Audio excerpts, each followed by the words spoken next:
আসসালামু আলাইকুম। দেখেন, আমেরিকার বুদ্ধিটা কি? আমেরিকা কাঁটা দিয়ে কাঁটা তুলতেছে। কাঁটা দিয়ে কাঁটা তুলতেছে কীভাবে? আমেরিকা মার্কিন ঘাঁটিগুলা করে রাখছে মুসলিম রাষ্ট্রগুলাতে। বর্তমানে মানে মুসলিমদের সাথে মুসলিমদের যুদ্ধ লাগাইয়া দিচ্ছে। যেমন ঘাঁটিগুলা করছে মুসলিম রাষ্ট্রগুলাতে। এখন ইরান মার্কিন ঘাঁটিতে মারতেছে ঠিকই, কিন্তু মারতেছে মুসলিম রাষ্ট্রগুলাতে, মার্কিন ঘাঁটিতে। এতে ওই দেশের ক্ষতিগ্রস্ত হচ্ছে। আর মুসলিম রাষ্ট্রগুলো এত বলদ মার্কা, মানে কি বলবো এটা, মানে ওদের নিজের কারণে আজকে নিজেরা ক্ষতিগ্রস্ত হচ্ছে।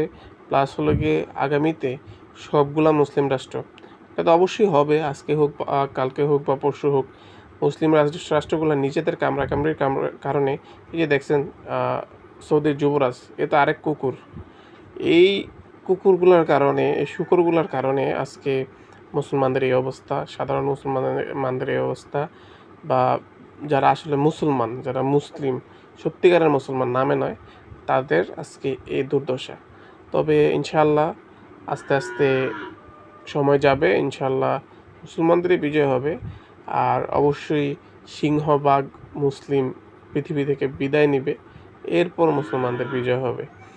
তো এতে হতাশ হওয়ার কিছুই নেই। আজকে হোক কালকে হোক, আগে আমাদের পরাজয় হবে, তারপর বিজয় হবে, তাই অপেক্ষা।